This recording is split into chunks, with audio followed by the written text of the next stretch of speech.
تو ان دونوں آیتوں سے حکم معلوم ہوا کہ فریق مقابل کتنی ہی زیادہ تعداد اور قوت اور شوکت میں ہو، مسلمانوں کو ان کے مقابلے سے پشت پھیرنا حرام ہے۔ مر جاؤ سیدھا جنت میں جاؤ گے، لیکن پیٹھ پھیرنا یہ اسلام کو رسوا کرے گا۔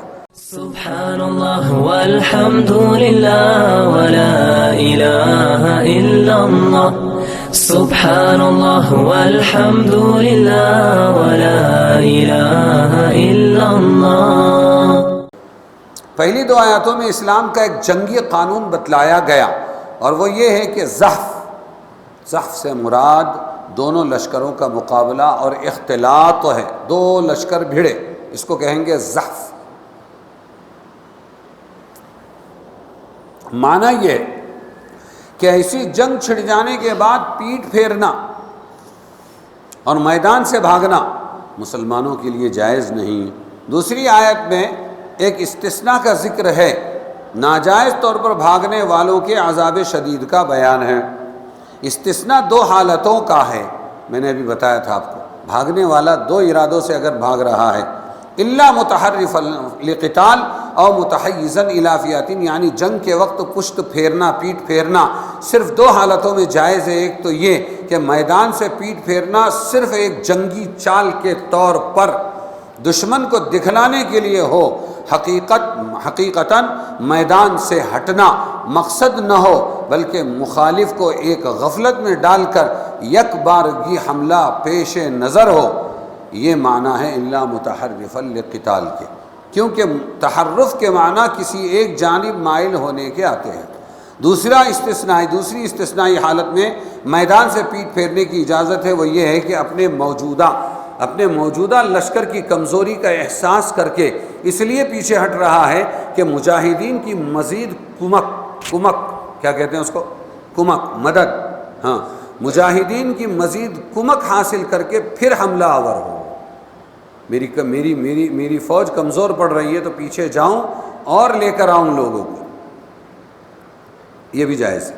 او متحیزا الی فئۃ کے یہی معنی ہے، کیونکہ تحیز کے لفظی معنی انضمام اور ملنا تحیز، اور فئۃن کے معنی جماعت کے، مطلب یہ ہے کہ اپنی جماعت سے مل کر قوت حاصل کرنے اور پھر حملہ کرنے کی نیت سے میدان چھوڑے تو یہ جائز ہے۔ یہ استثناء ذکر کرنے کے بعد ان لوگوں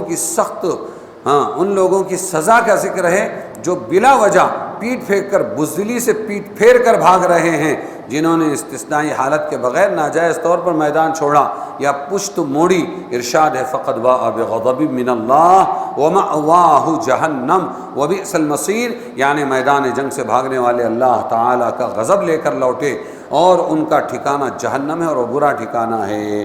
تو ان دونوں آیتوں سے حکم معلوم ہوا کہ فریق مقابل کتنی ہی زیادہ تعداد اور قوت اور شوکت میں ہو، مسلمانوں کو ان کے مقابلے سے پشت پھیرنا حرام ہے۔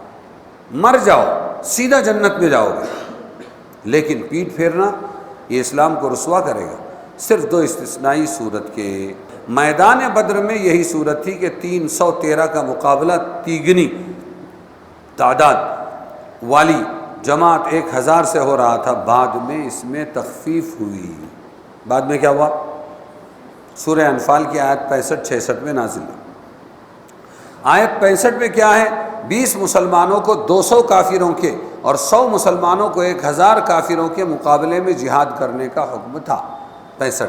20 مسلمان 200 کافروں کے مقابلے میں، تو ایک کے مقابلے میں کتنے ہوئے؟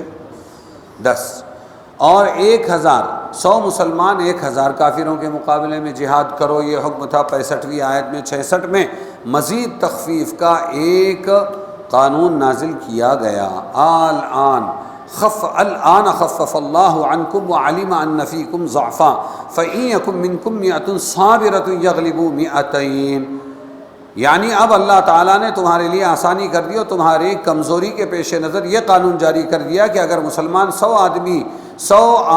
آدمی ثابت قدم ہو تو 200 کفار پر غالب آ سکیں گے۔ تو ایک کے مقابلے میں 2، اگر وہ 2 ہے اور ہم سنگل ہیں تو بھی تم نے بھاگنا نہیں ہے۔